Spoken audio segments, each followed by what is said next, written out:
Hello नमस्कार दोस्तों, स्वागत है आप लोगों का एडुकेयर एकेडमी 0.2 चैनल से।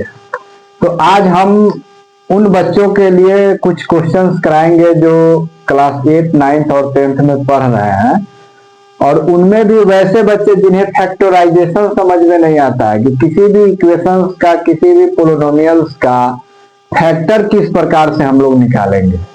बच्चे बहुत कंफ्यूज रहते हैं। जब ऑफलाइन में हम लोग बच्चे को व्यक्तिगत रूप से पढ़ाते हैं, यानी कि इन फ्रंट कोचिंग सेंटर पे जब आप बच्चे होते हैं, एक एक बच्चे का इस चीज में प्रॉब्लम रहता है। कुछ बच्चे ऐसे हैं जो सभी डाउट्स को बना लेते हैं, सभी क्वेश्चंस को बना लेते हैं। तो उन बच्चों को भी लेके चलना हम लोगों का कर्तव्य बनता है, जिन्हें कुछ समझ नहीं आता है, पढ़ाई लिखाई की दुनिया से थोड़ा दूर रहना चाहते हैं, मोबाइल के दुनिया में ज्यादा धीरे रहते हैं। उन्हें हम फैक्टराइजेशन समझाने का आज पूर्णतः प्रयास करेंगे विथ एफिडेबल, यानी कि अपनी क्षमता के तरफ से पूरे एफिशिएंसी के साथ। तो चलिए देखते हैं सबसे पहला क्वेश्चन क्या है। सबसे पहला क्वेश्चन है कि x square plus 3x minus 10 है, इसे फैक्टर करना है। फैक्टर करके सबसे पहले इसका शून्यक निकालना है। जो बच्चे क्लास 8 के हैं वह बच्चे सिर्फ फैक्टर करेंगे, 9th और 10th वाले शून्यक या जीरोज फाइंड करेंगे। जैसे कि यहाँ पे दिया हुआ है एक पोलिनोमियल, मान लीजिए इसको p of x equal to क्या दिया हुआ है मेरे पास, एक्स स्क्वायर प्लस 3x उसके बाद माइनस का 10 है। इस क्वेश्चन को किस प्रकार से सोल्व करेंगे, ये क्लास 10th का पैटर्न है। क्लास 8 वाला सिर्फ फैक्टर करता है इसका, और 9th वाला सिर्फ फैक्टर करता है। क्लास 10th वाला पोलिनोमियल्स के रूप में शून्यक तक निकालता है। तो चलिए देखते हैं कि इसका फैक्टर कैसे करेंगे। सबसे पहले इस पोलिनोमियल्स को यहाँ लिखेंगे हम लोग, x square plus 3x minus का 10। अब ध्यान दीजिएगा, एक फॉर्मूला हम आप लोगों को बताए थे अपने पिछले वीडियो में, पता नहीं आप लोग याद है या नहीं है। ax square plus a plus be constant term होता है, ये वेरिएबल्स होता है, प्लस a इंटू बी। यानी कहने का मतलब है कि किसी भी पोलिनोमियल्स में जब इस प्रकार की पोलिनोमियल आपके सामने रहेगा या इक्वेशन सामने रहेगा, सभी भाषाओं को आप बोल सकते हैं। तो इसे हम लोग फैक्टर कैसे करेंगे। तो सबसे पहले देखेंगे कि एक्स स्क्वायर का कोफिशिएंट यानी कि गुणांक क्या है। एक्स स्क्वायर के गुणांक देखना बहुत जरूरी है कि अगर एक्स स्क्वायर के गुणांक में कुछ नहीं है तो 1 मान लीजिए, और यहाँ पे कांस्टेंट टर्म है, तो इसको और इसके गुणांक को मल्टीप्लाई करने पे क्या आ जाएगा, मल्टीप्लाई करने पे -10 आ जाएगा। और यहाँ पे देखिए क्या लिखा हुआ है, 3x लिखा हुआ है। तो समझने की बात, यहाँ अंडरस्टैंडिंग की बात यही है कि 10 को हम दो वैसे रूप में तोड़े जिसे ऐड करने पे मेरे पास क्या आना चाहिए, 3 आना चाहिए, यानी 3 आना चाहिए, और उसी दोनों नंबर्स को मल्टीप्लाई करने पे माइनस का 10 आना चाहिए। तो ऐसे क्वेश्चंस के लिए या तो आप इसको फैक्टर करेंगे, तो यहाँ आपके हाथ में 5 और 2 वैसा नंबर है। अगर इस दोनों नंबर में 5 से 2 माइनस कर देते हैं तो मेरे पास 3 आ जाता है, और इसी 5 और 2 को मल्टीप्लाई कर लेते हैं तो हम लोगों के पास क्या आ जाता है, माइनस का 10 आ जाता है। तो यहाँ से आप लोग समझने का प्रयास किए होंगे।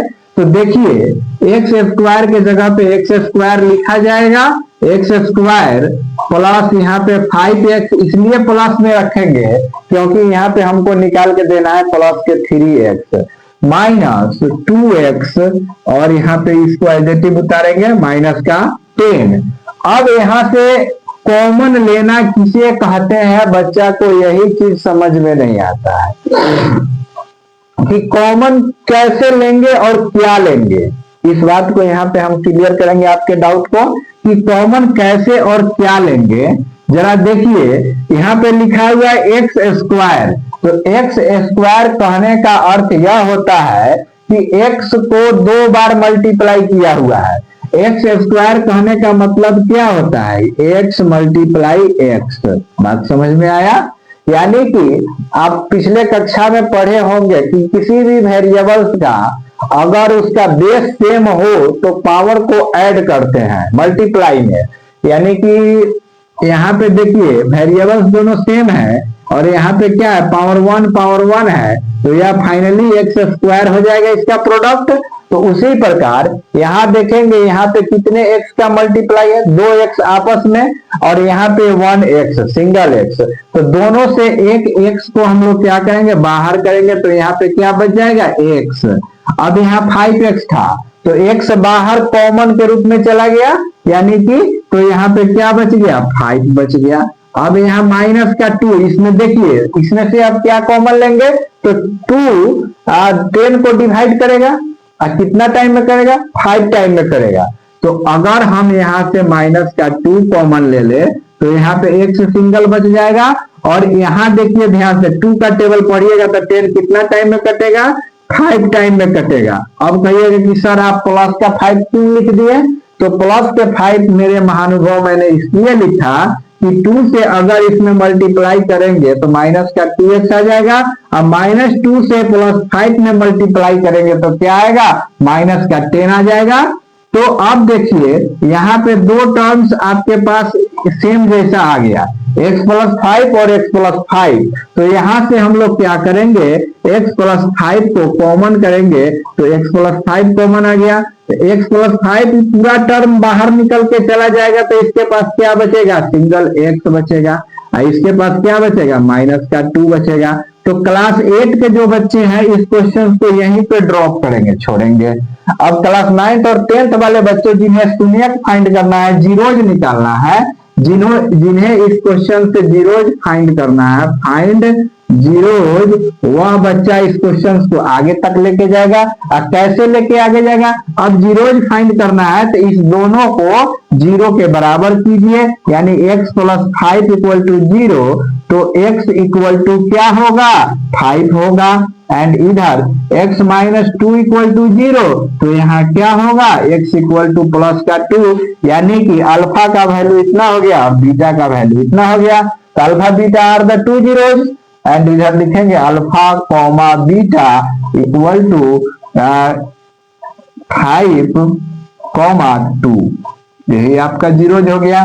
तो बड़े इत्मीनान से इसको समझिएगा, समझने के अंडरस्टूड करने के लिए हम दिए हैं, न कि ज्यादा हार्ड क्वेश्चन और न ज्यादा लो क्वेश्चन। इस क्वेश्चन को बनाने के बाद अब अगला क्वेश्चन देखते हैं कि अगला क्वेश्चन को किस रूप में आप लोग फैक्टराइज कर पाइएगा। अब अगला क्वेश्चन कहता है कि एक्स स्क्वायर, ध्यान दीजिएगा, एक्स स्क्वायर माइनस का 2x माइनस का 8 है। तो इसी कंसेप्ट के अनुसार अब हम लोग सोचेंगे कि इसे कैसे बना पाएंगे। यहाँ देखिए x का कुछ नहीं है, तो कोफिशिएंट में 1 है, तो 1 और माइनस 8 को मल्टीप्लाई कीजिएगा तो क्या आएगा, माइनस का 8, मल्टीप्लाई करने पे हमें आना चाहिए माइनस का 8, ऐड करने या सब्ट्रैक्ट करने पे माइनस का 2 आना चाहिए। तो वैसी दो संख्याएं हम लोग ज्ञात करेंगे इसमें से, find 2 numbers add -2 and with numbers multiplication equal to minus का 8। अगर दो ऐसा नंबर ज्ञात करें हम लोग जिस दोनों नंबर्स को ऐड करने पे क्या आ जाना चाहिए, -2, और मल्टीप्लाई करने पे क्या आना चाहिए, माइनस का 8। तो वैसा कौन सी दो नंबर्स होती है, 4 और 2। अगर हम लोग यहाँ पे माइनस प्लस करते हैं इसको, तो माइनस का 2 दे देगा, और इसी दोनों नंबर को मल्टीप्लाई कर लेंगे तो माइनस का 8 बन जाएगा। तो यहाँ देखते हैं, अब इसे शुरू करते हैं। p of x equal to क्या होगा, x square minus 2x minus 8। अब यहाँ पे आगे बढ़ना है हम लोग को, एक्स स्क्वायर माइनस 4x लिख देना है, प्लस के 2x लिख देना है, माइनस का 8 लिख देना है। अब यहाँ इसे सोल्व करने के लिए एक बार और हम आप लोग को थोड़ा समझाते हैं कि अगर -4x प्लस 2x को सोल्व कीजिएगा तो माइनस का 2x आएगा। अब -4 को प्लस 2 के साथ मल्टीप्लाई कीजिएगा तो माइनस का 8 देगा।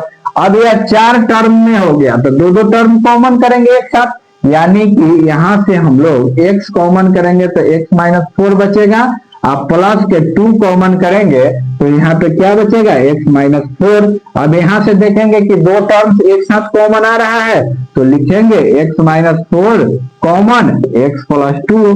अब ये इतना आसान टॉपिक है और इसे समझने में पता नहीं बच्चा सबको इतना कंफ्यूजन होता है कि फैक्टर तक सोल्व करने नहीं आता है कि किसको किस नंबर के साथ मल्टीप्लाई करना है और किसको किस नंबर के साथ ऐड करना है। तो इस पे समझदारी इसी बात का होना चाहिए कि हमें मल्टीप्लाई क्या करना है और ऐड क्या करना है।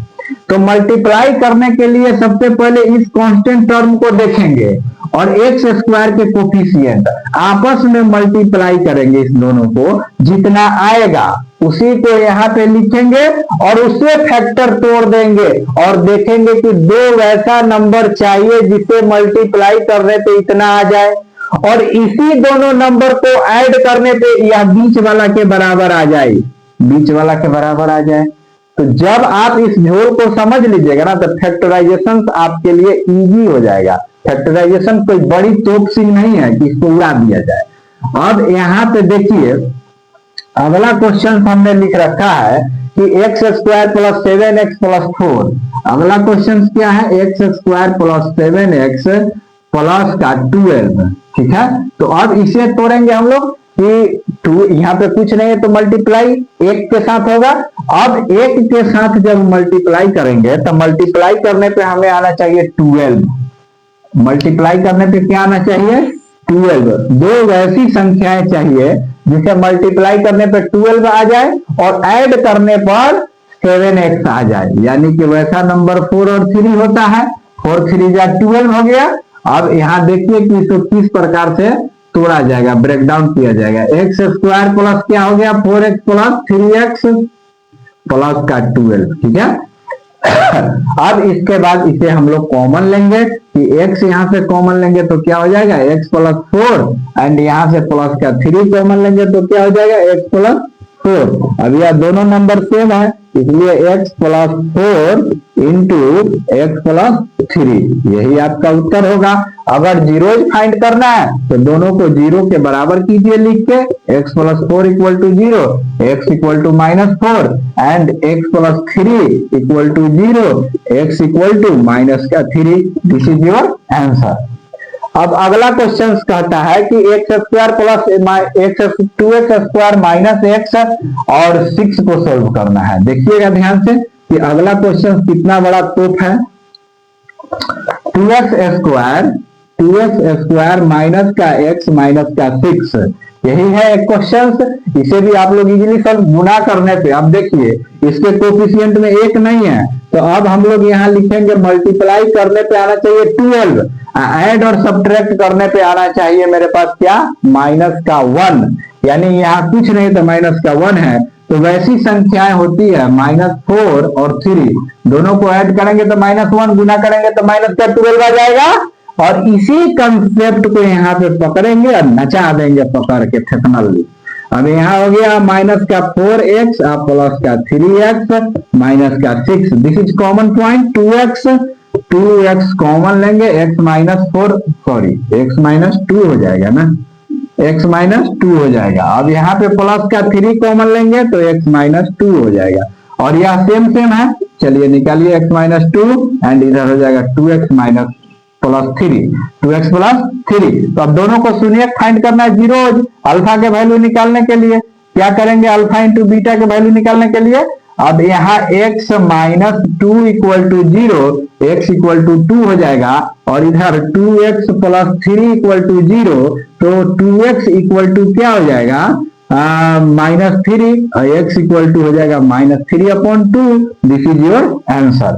अब अगला क्वेश्चन के ऊपर चलते हैं कि अगला क्वेश्चन क्या कहता है। अगला क्वेश्चन वेरी इजी है क्योंकि यहाँ पे सीधे सीधे लिख रखा है कि 5x स्क्वायर, अगला क्वेश्चन मेरे पास आया है 5x स्क्वायर प्लस 10x।